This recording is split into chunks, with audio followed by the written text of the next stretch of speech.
Right now, though, we're going to jump into the Bible. Are you ready for a Bible study? Yeah?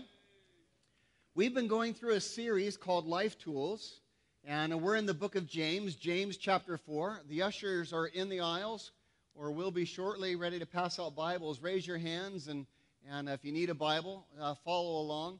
Open up to James chapter 4. We are in a series called Life Tools, and we've been looking for tools to do life well, tools to help us accomplish all that God has called us to. Do you realize that you were called by God, you were created by God, you were called by God for a purpose? Think about that just for a moment. You were called by God for a purpose. And that purpose, well, it's different for each one of us. And I love that about God. He has called us specifically, individually, and gifted us with individual gifts. But it's also part of a body, that purpose. It's collective. All of us have this purpose. We're to live our lives in a way that bring glory to Jesus Christ. God has a purpose on your life. And in this world, it is so important that we focus on that, because the pressure of the day will distract us from the purposes of God. How many of you experience that? The pressures of the day distracting us from the purposes of God. And so James is a book chock full of practical advice, practical tools, life tools to help us carry out and live out the purpose that God has called us to live out. And today we're titling the message, Tools for a Healthy Conflict. Conflict is inevitable in this world. We're all going to have it. I know that we would like to go through life without conflict, but good luck. Not going to happen. And so James is going to give us some tools for healthy conflict. And we're going to pick up right where we left off. We're still camping out in chapter 4. Did you enjoy Ben Corson last week? Great day. I mean, I thought, my goodness, that's like, I think he was, never mind. Energy extreme. But 2 weeks ago, we were in James chapter 4, so we'll pick it back up where we left off. Get your Bibles open, James chapter 4. If you're there, say amen. And let's read. Where do wars and fights come from among you? Isn't that a great question? Yeah, great question. How come we can't get along? Why are we arguing? What is all the battle and fighting about? And he answers the question, the rhetorical question, do they not come from your desires for pleasure that war in your members? Your members? Yeah, in your body parts. The desire for pleasure that is just alive and well in every pore you have. Where do quarrels and fights come from among you? Do they not come from your desires for pleasure that war in your members? And here's what happens. We lust and we do not have. We murder and covet and we cannot obtain. We fight and we war. Yeah, that's the problem that we have. We want things, we don't get it, and we get upset. And we get upset and we start complaining and we start getting grouchy and we start attacking and we start fighting and we start coveting and on it goes. Then James says, you do not have because you do not ask. And you ask and do not receive because you ask amiss that you may spend it on your pleasures. That you might spend it on your own desires, that you might spend it on your own selfishness. In other words, it's all about me, me, me. And these quarrels and fights, they come because it's all about me. And our relationship battles, when we start talking, it doesn't work out because it's all about me. And here's the problem that James brings out. He says, hey, we have some issues here that need to be worked on. This passage is so pregnant. This passage is so full. We're going to be in it not only this week, we're going to jump in again next week, and we're going to look specifically next week about how it relates to us and God. But today we're going to look at how it relates to us with each other, to us in our relationships, to us in our marriages, in our families, with our siblings, with our coworkers, with our neighbors. We're going to look at how to deal with conflict. Have you ever seen a couple and you see them there, maybe you're going out to dinner, maybe whatever, and there they are, they're at the table and they're fighting? Have you ever seen it? And have you ever wondered, why are they fighting? What's going on? They're smart, they're attractive, they're young, they're healthy. What could you possibly be fighting about? And yet there they are, and you can see the tension from across the restaurant. Or have you ever seen a family going through a divorce? So tragic. I know a family right now that I really care about and going through a divorce. Painful to watch. And you look at it with the kids and with the family and all the blessings that God has poured out. And you go, how can this happen? What happened here? How did all this rich blessing get to a point where you'd rip it apart? How can that be? Have you ever seen siblings who haven't talked to each other for years? Maybe you're one of those siblings. How does it happen? How about business partners who once were tight, working together, they had a vision, they had a dream, and now, they can't stand each other, they're enemies. How does it happen? What is the cause? Well, James tells us the root cause of conflict in our relationships is selfishness. Our selfishness is the cause, our desire to get our own way.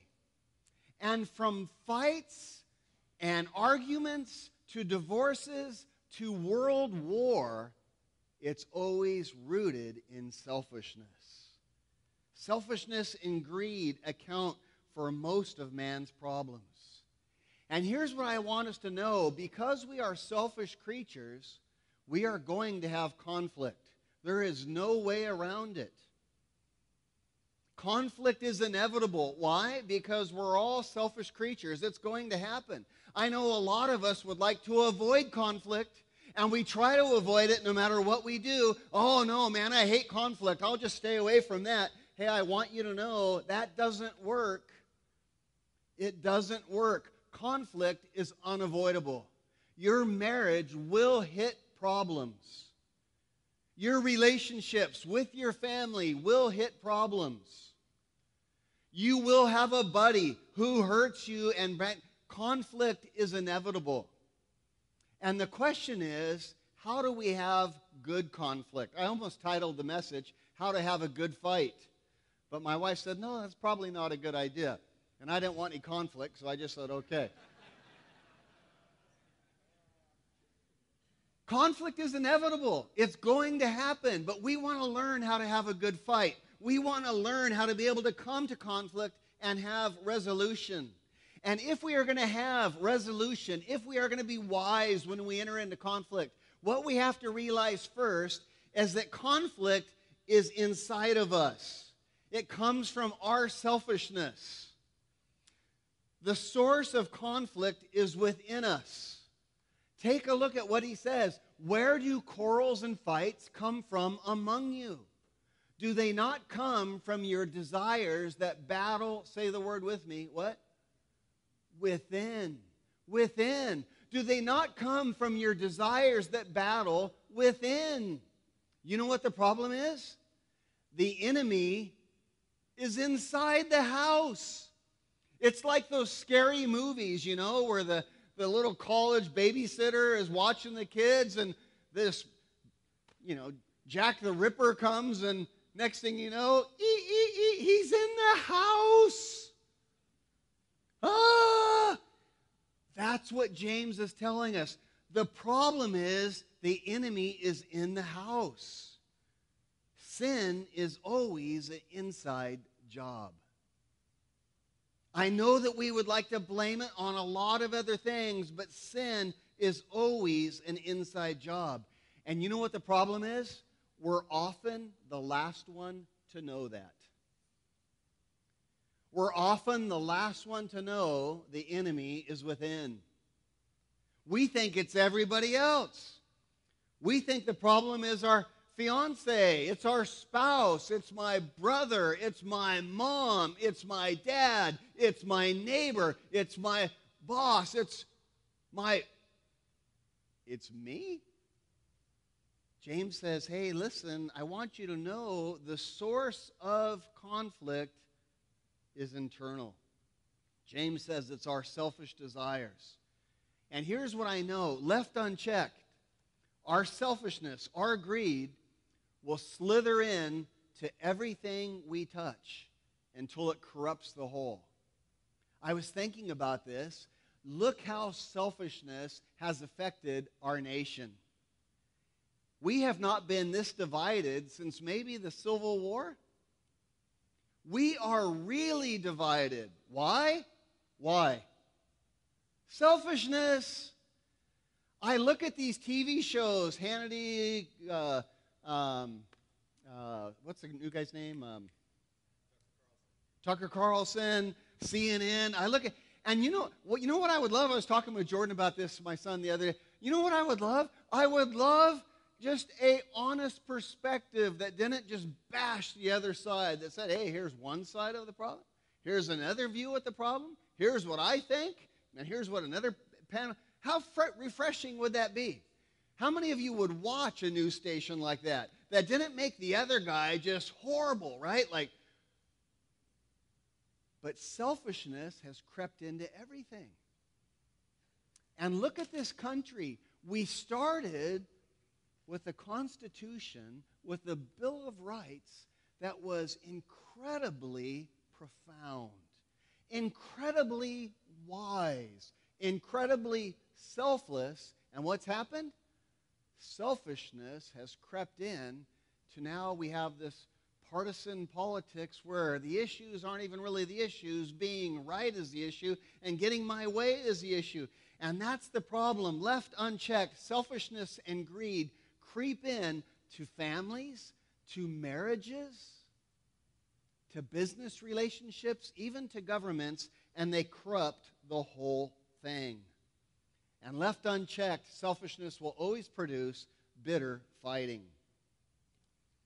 It's crazy, but it's true. When we are selfish, anyone that hinders us from getting what we want is viewed as a difficult person. When we don't get what we want, we view other people as difficult.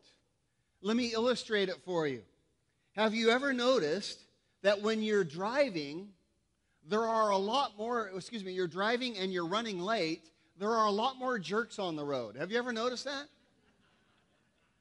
Suddenly you're late for something and you're driving, you're like, hey, get out of my way, you moron. What the heck is wrong with you? The light's green. What do you want, an invitation? I mean, let's go. Right? Suddenly when we're late, there are a lot more jerks on the road. Why is that? Here's why. Because they're not doing what we want. I want to get there quickly, and you're driving a Prius with a coexist sticker on it, and you won't even get out of the fast lane. What the heck? Move it. And it's interesting how that works. Next thing you know, you're talking trash about them, saying things And here's the truth.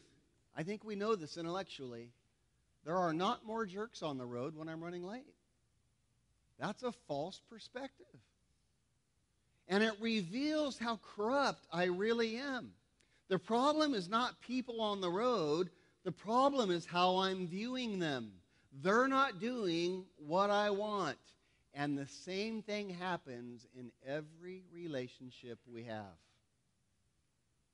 We get mad and we think people are idiots when they don't do what we want, when they're not following our selfish desires.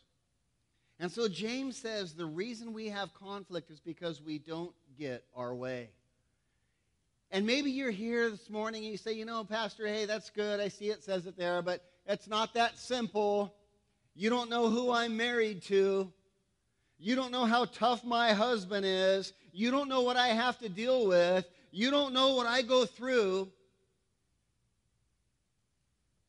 May I ask you to just consider something? May I ask you to ponder some things?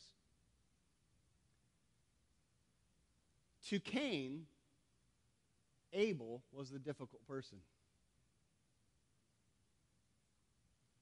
To King Saul, David was the difficult person. To the Pharisees, if you don't know who those people were, you'll know this. To the Pharisees, Jesus was the difficult person. And they were right in their own eyes. They slandered Jesus. They mocked Jesus. They gossiped about Jesus. And ultimately, they did what James says here. They murdered Jesus. Why? Because they viewed him as a difficult person. How could anybody view Jesus as a difficult person? Well, James answered the question for us. Because they did not get what they wanted. Well, what did they want? Well, they wanted to be viewed as powerful. They wanted to be viewed as influential. They wanted to be viewed as really righteous. They wanted to be viewed as, and Jesus revealed what they really were. He peeled the mask off, and they did not get what they want. So what did they do? They quarreled, they fought, and they killed. Exactly what Jesus said. I want us to be wise. I want us to understand how deceptive our selfishness is. Don't you know that the Pharisees went home every day and talked to their wives about how difficult Jesus was today? Oh, I can't believe what he did today. I mean, today he healed a guy on the Sabbath, right in the synagogue. Unbelievable. And they were convinced. And so before we nudge our spouse, may we consider what James is really trying to bring home, what is so difficult for us to hear. It's a simple truth. It's a simple truth. It's on our screens. Read it with me out loud. May we grasp it. What does it say? The root cause of relational conflict is my selfishness. And I've repeated it now numerous times. You know why? Because we're so selfish, it's hard for us to believe that that's really true. It's really true. And this is why Jesus said, hey, why are you looking at the speck in your brother's eye? And why are you not considering the telephone pole in your own eye? First, remove the stinking, honking log in your own eye, and then you'll be able to see more clearly to help your brother out with that little speck he's dealing with. Loose paraphrase, here's what Jesus is saying. Why are you so quick to be agitated by others' faults when you yourself have all kinds of faults? Why do you get so torqued when someone messes up? Why do you get so angry? Why does it bother you so much when you have your own issues? It begs the question, doesn't it? Shouldn't we be more concerned about the log in our own eye? Shouldn't we? Why do we get so upset? And consider this. Do I realize that Jesus sees us? Knowing the big honking log I have in my eye, and he sees us getting so upset about the Prius that won't pull over? Dude, you're worried about the Prius? You ought to be worried about bigger things. You're upset about that? This week, we had a breakfast meeting, my wife and I, with another couple in the church. And we had some miscommunication, Lisa and I, as we're going to breakfast. On my calendar, it said that we were meeting for breakfast at the restaurant, and I punched in the address that I thought was the restaurant from the calendar that she did for me, and instead I'm winding up going into a residential area. And I start getting confused. Where are we going? What are we doing? And I'm never early, so it's about time for me to get there, and I don't know where I'm going. And so we start having conflict. And then, time goes by, and we're driving, and we're lost, and then we don't know where we're going. I look at it now, and it seems so foolish. What could you possibly be upset about? You get to go to breakfast with your wife and with another couple from the church. You're in Disneyland, dude, and you're upset? But all I could see were the faults of what she did, and I handled it in a way that was so foolish. And I walked into those people's house just feeling like the biggest sap in the world. Because all I could see was the speck in her eye, and I couldn't even see the log in my own. And James is saying our selfishness and our pride, they're what causes conflict. And here's what happens. Instead of conflict having a good end, it brings damage to our relationships. I hurt my wife that day. And if I would continue operating like that, I would not have an amazing marriage. You know what I want? I want an amazing marriage. It's a gift from God. I want to live out my purpose. I want to glorify God in my family, in my marriage, with my life. And if I was allow my selfishness to control me, it would corrupt the whole thing. And this constitution that God gave us, this divine Bill of Rights that God gave us, this way to operate and to live out, to have an amazing family, could become so corrupt that the whole system breaks down. And the cause of it all, selfishness. And so the cure, what does James say? The first thing he says, listen, take a look at verse 10. Take a look at verse 10. What does James say? Humble yourself in the sight of the Lord, and he will lift you up. Humble yourself in the sight of the Lord, and he will lift you up. Say that with me. Read that with me. Humble yourself in the sight of the Lord, and he will lift you up. James is saying, listen, the biggest problem that we have, the reason we have conflict and wars and fights, it's from our desires that battle within. Sin is inside us. Selfishness causes these conflicts. Therefore, humble yourself in the sight of the Lord, and he will lift you up. How different my morning would have started off if I would have humbled myself when I had that problem. How different my morning would have started off. Notice what it says, humble yourself in the sight of the Lord. What does that mean, in the sight of the Lord? What does that mean? Humble yourself in the sight of the Lord. Humble yourself in the presence of Jesus Christ. Consider his holiness. Consider his righteousness. Consider his selflessness. Consider how he went about things. He was God. He is God. He was the creator of the heavens. He spoke the world into existence. He is all-powerful. He has angels bowing down before him. He has seraphim saying, holy, holy, holy. They're so in awe of his person.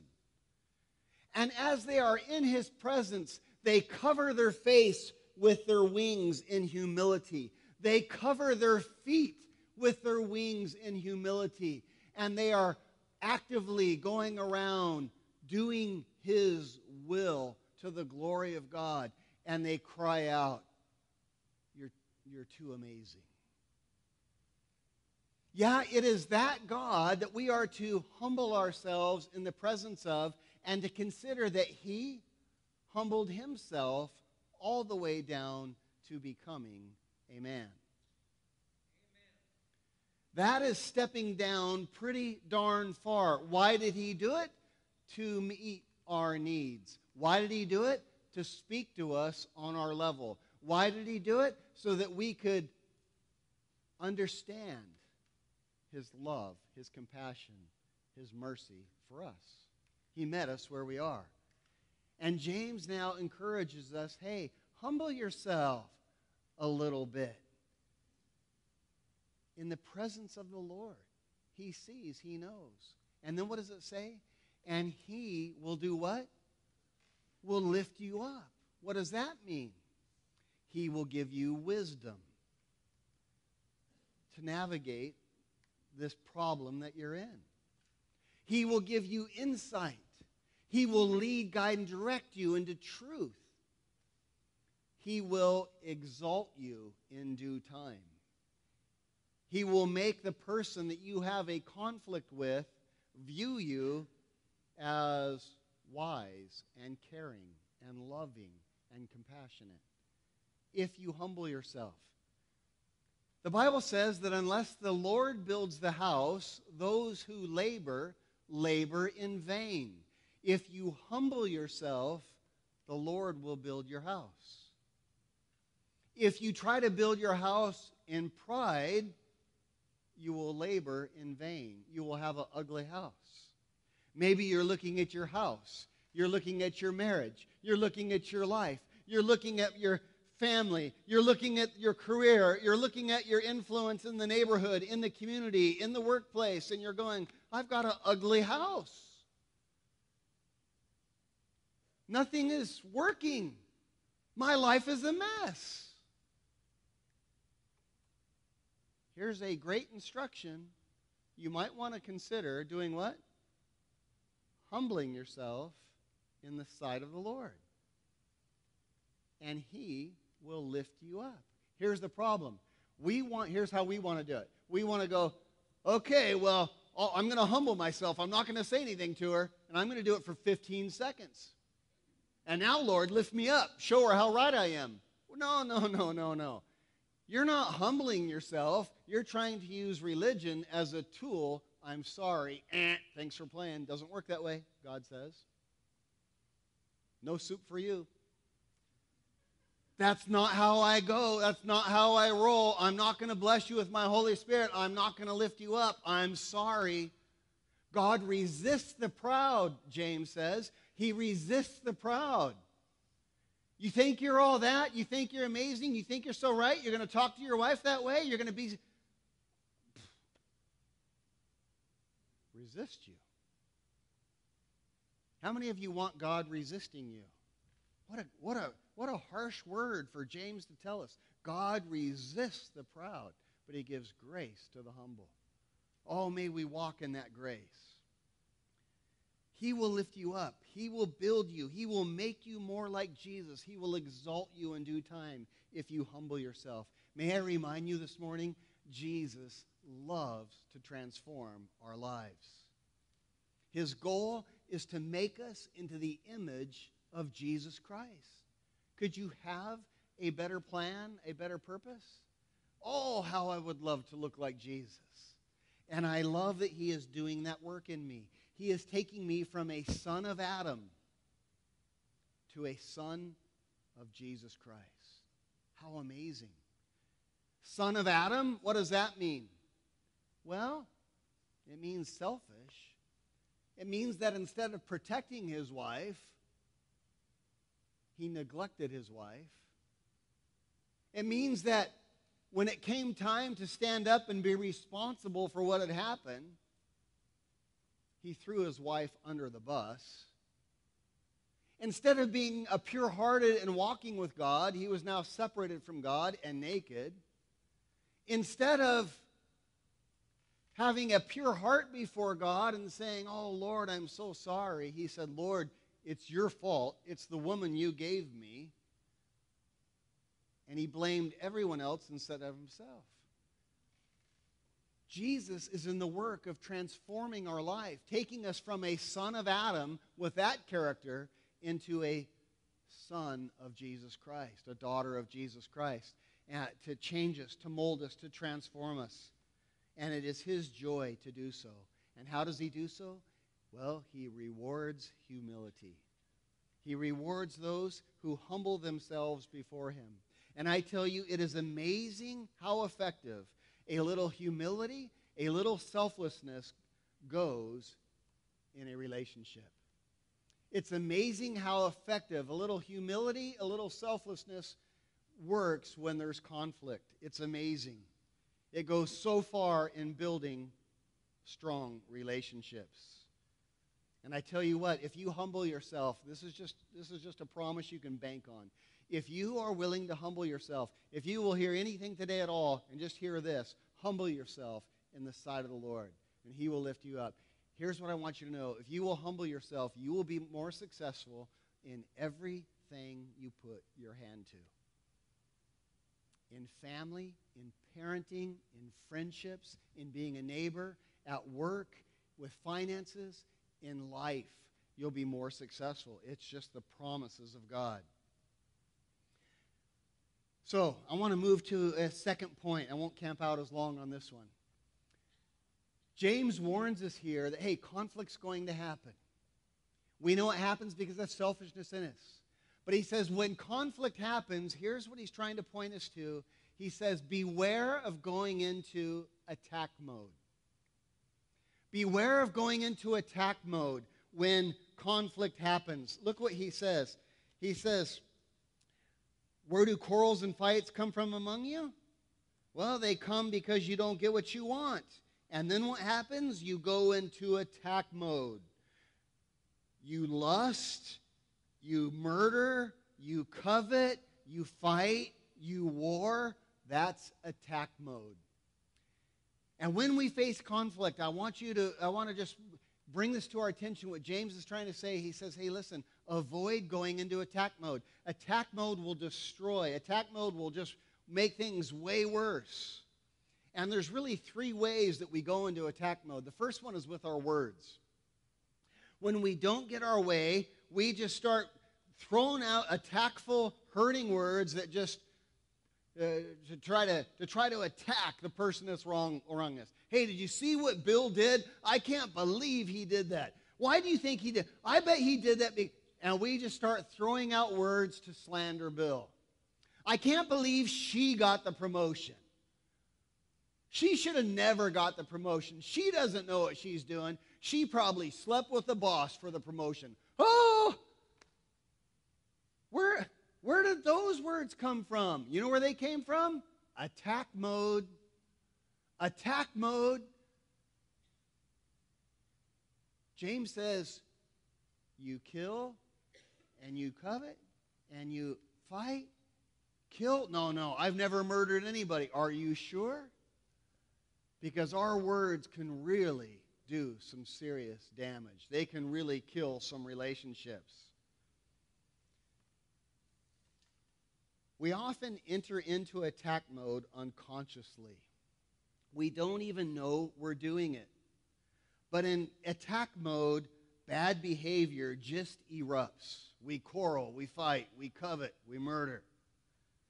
And man, it is so easy to say something cruel, to say something hurtful, to say something that will just bring lasting damage, to say something that hits below the belt, to say something that is just cutting to the core of the people that we really love when we're in attack mode.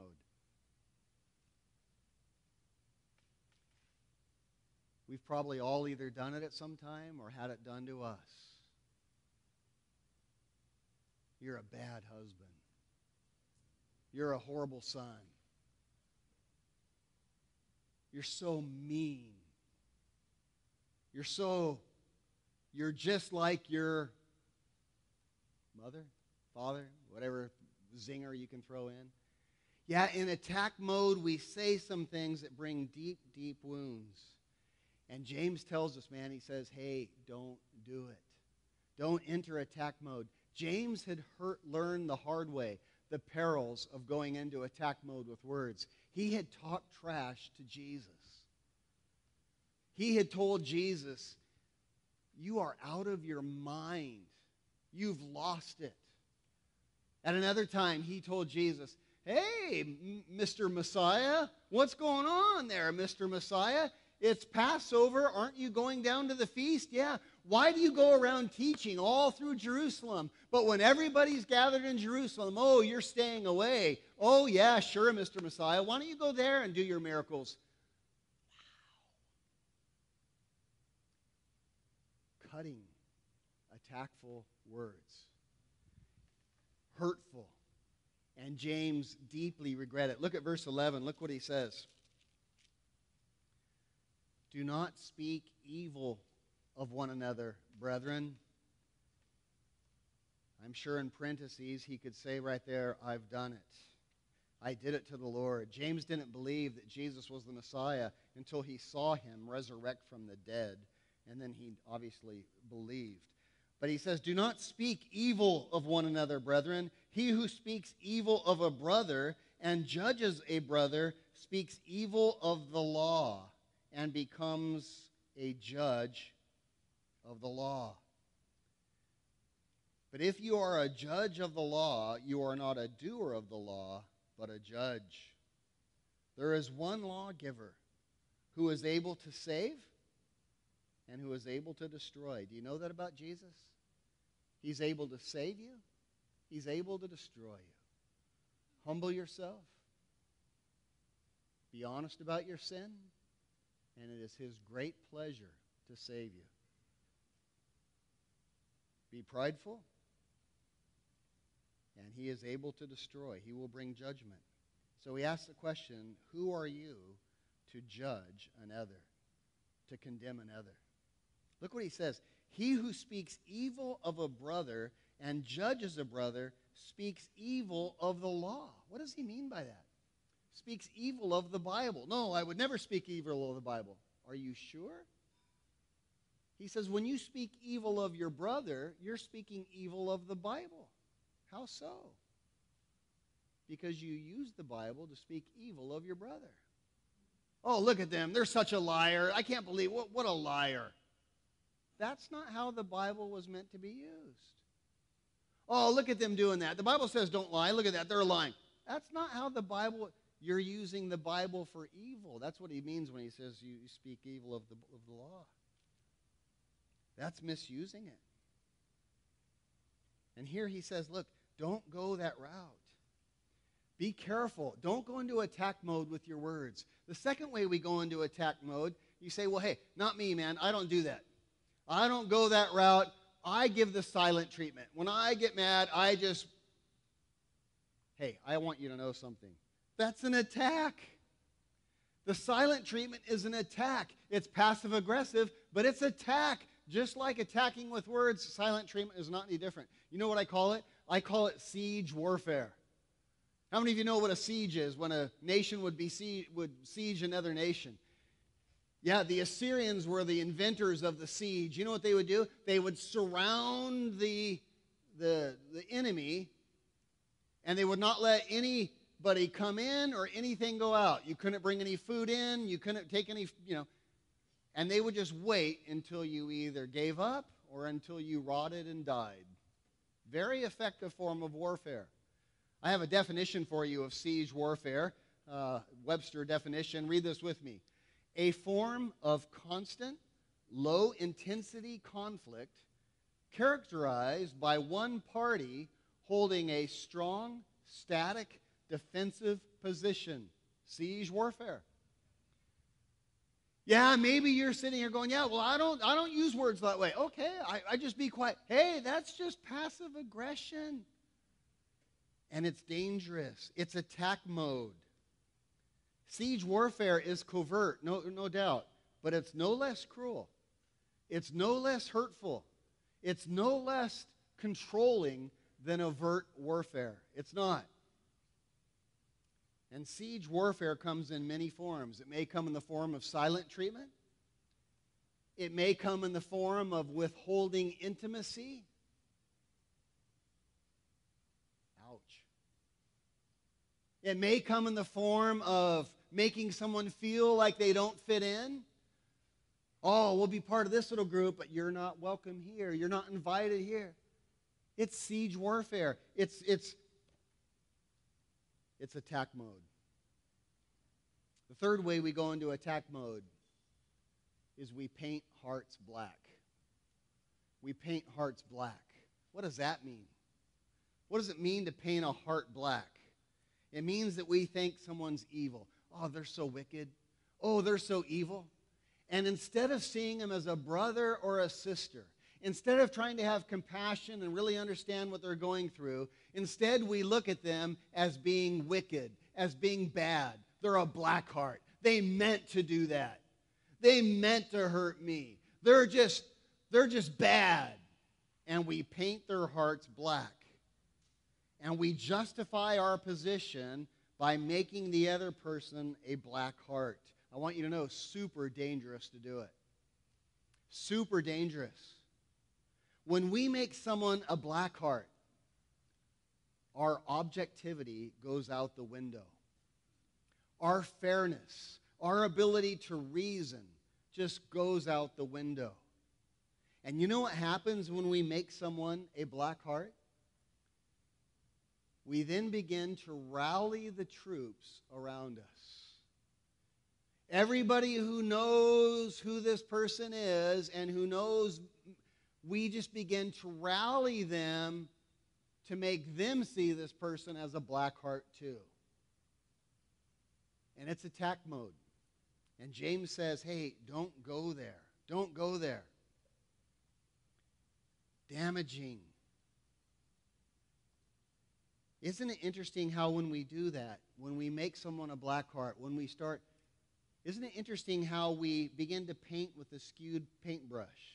We begin to present a slanted view of the story to everybody we tell. We start telling half-truths. We start telling the story, but we'll conveniently omit all of the parts of the story that I did wrong, and we amplify and magnify all of the parts of the story where the other person had bad character. And we make ourselves the hero, and we make them the villain. Oh, you poor thing, you're so mistreated. They are really bad. Yeah, you shouldn't be friends with them either. And that's really what we're going after. We're trying to make them look bad and ourselves look good. And you know what happens when we do that? We are the judge, we are the jury, and we are the executioner. And James just told us, hey, you might want to be careful because there is one judge who is able to save you and is able to condemn you. Don't put yourself in that spot. That's not a good spot to be. You know what we do when we're in that mode, when we're painting hearts black? We tell half-truths.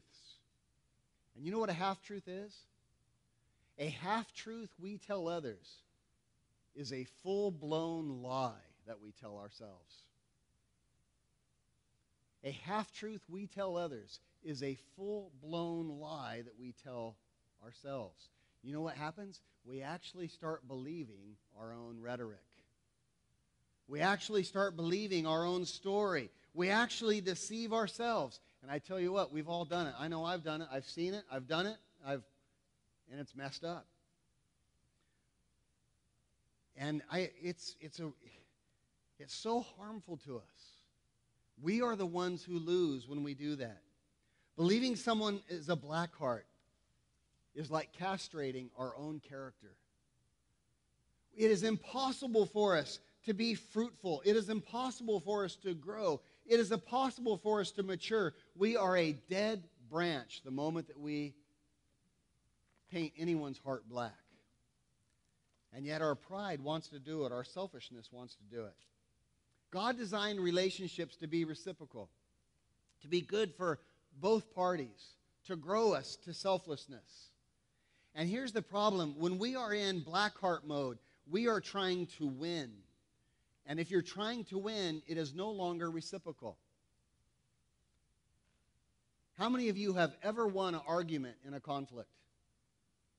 Nobody wants to raise their hand now. Nobody. Yeah, here's what I know. I have. I've won an argument. And here's what I know. When you win an argument in conflict, you damage your relationship. Because there's never meant to be a winner and a loser in a relationship. Relationships are meant to be reciprocal. I love God's ways. You know when the bee buzzes around the flowers, who's that good for? Who's that good for? It's both. That's how God works. And when you're in a relationship, that relationship is meant to be good for both of us. And that's just how God works. And it's why attack mode doesn't work. There's always a winner and a loser. And when that happens, it always builds resentment. And resentment is a bad thing in a relationship. It always compounds. It's like compounding interest. It gets bigger and bigger and bigger until the whole thing is ruined. It damages relationship. And so in conflict, instead of going into attack mode, may we spend time pondering. May we say, hey, Lord, how can we use this for good? What is best for the other person? If you go into conflict looking at, hey, what is best for the other person? If we'll humble ourselves and say, Lord, what are you trying to teach me in this? And what is best for that person? I tell you what, things will look radically different. Ask yourself, what are they feeling? What are they going through? What will help the most? Because Jesus uses conflict to build and to benefit both parties. That's just how he works. Presently in my life, I'm in a conflict with someone that I really care about. And it's been incredibly hard to go through. But can I share something with you? It is really growing me. It's really growing me. I don't enjoy being in it. If I could tell you that honestly, I would do anything to get out of it. I don't enjoy it. But it's really growing me. And the conflict's not over, even though I've tried. I've made several attempts to get things better, and yet I've been unsuccessful. I've worked at reconciliation, and even though I've tried hard, it's not there yet. But I can see God bringing it there. I can see these things beginning to happen. And so what I keep trying to do, and what I'm really trying to preach to myself as I go through this, I'm trying to apply these things. And instead of attacking with words or any other ways, I'm just trying to go, Lord, what are you trying to do in this? What would be best for that other person? I'm trying to humble myself before Jesus, and I keep coming back to that same spot. And Lord, show me what's best for them. And I've made mistakes in it. I don't do it perfectly. I mess up a lot. But here's what I know. Jesus is guiding. Jesus is growing. And I really believe he's going to bring a great end for both of us in this situation. And so that's God's will. And instead of going into attack mode, I want to encourage us to hold on to that. I want to give one last point, and we'll wrap up on this. The third thing that James tells us, understand that the selfishness is within, so humble ourselves. Beware of going into attack mode with our words, with siege warfare. Beware of that. And thirdly, he says, in conflict, seek to understand before speaking to be understood. Seek to understand before speaking to be understood. Look where he says this. He says, verse 2, you lust and you do not have. You murder and covet and you cannot obtain. You fight and you war. You do not have because you do not ask. And you ask and you don't receive because you ask amiss that you might spend it on your pleasures. What's he saying? He's saying, instead of asking to really understand where the other person is at in this conflict, you only ask, you only speak to get your way. And you cannot get there that way. So when we have conflict, may we come to the table with the goal of saying, hey, I don't want to do anything in this meeting other than to understand where the other person is coming from, what they're feeling, what they're afraid of, why they did what they did, what they're going on. How many of you know who Stephen Covey is? Stephen Covey.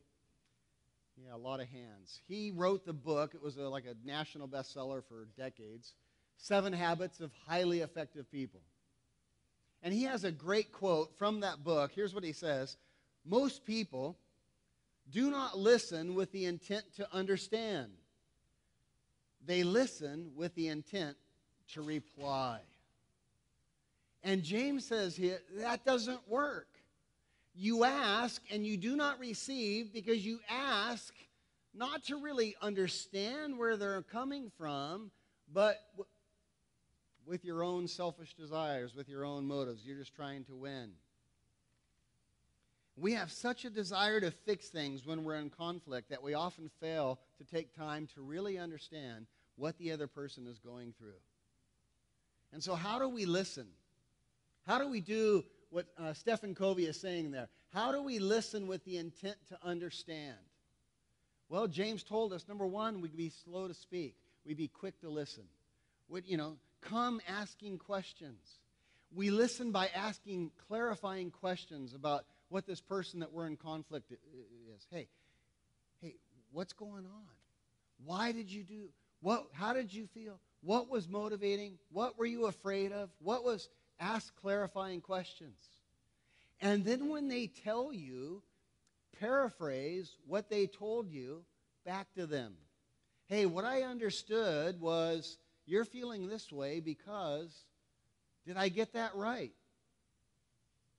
Is there anything else you want to tell me about that? And enter in, seek to understand before we start speaking to be understood. We typically go about it the other way, and I tell you what, it's a mistake. Second thing on this idea of seeking to understand. We all have our own love language, right? We all know the things that we like, right? How many of you have become a student of other people's love languages? You try to really understand those who you love. And here's what happens. When we have conflict, if we are seeking to understand, we can cover a lot of ground if we come to the table understanding that person's love language. In other words, someone's love language may be actions. And if we come to them with tons of praise, hey, you're really important to me, I really want to get this relationship right, I really care about, but their love language is actions, and you haven't done any actions, what are they going to hear when you come to the table? And so we can really seek to understand someone and really make some good headway in conflict if we will just do a little legwork to speak someone else's love language. I had one of my sons yesterday speak my love language like crazy. I had a dead vine in my backyard that's been there for about 7 months. It was this gorgeous, beautiful vine, and it died. And then it was this ugliest skeleton just hanging on my fence. And without me asking, without anything, one of my boys came over early in the morning on Saturday morning, and I come back and, hey, what are you doing? I'm digging up this thing for you. And he spent about 3 hours in the backyard. You know what that did? Wow, that connected with me. And now when we talk, he got me. Why? Because he understood. And when we do that, we will be so much more effective in showing people that we care and in really having resolution in conflict. I'm going to ask James and the team to come up as we wrap up. Here's what I know. Jesus said, if you ask anything in my name, it will be done for you. If we have conflict with people and we humble ourselves, We realize that the problem is largely within me, my sin nature, my selfish nature, and so we humble ourselves. And instead of going into attack mode, we seek to enter into understanding mode. Hey, what are you really going through? We seek to really care. We seek to then start speaking their love language, and instead of doing it with mere words, we start coming in and we start saying, hey, look, I want to show some actions to show you that I really care about you. Hey, we're going to be pretty effective. You know one mistake that we often do when we try to speak in someone's love language? We speak in the love language that we like instead of what they like, right? We've all heard the story of a guy who buys his wife a Makita drill for Christmas. What did he do? He was doing what he liked, right? What did she want? Baby, thanks for the drill, but what I wanted was drapes. What I wanted was a new bedspread. And we do that in relationships. We do that in conversations. Hey, for most husbands, wives, here's a big hint. Men are really simple. Really simple. You want to speak their love language?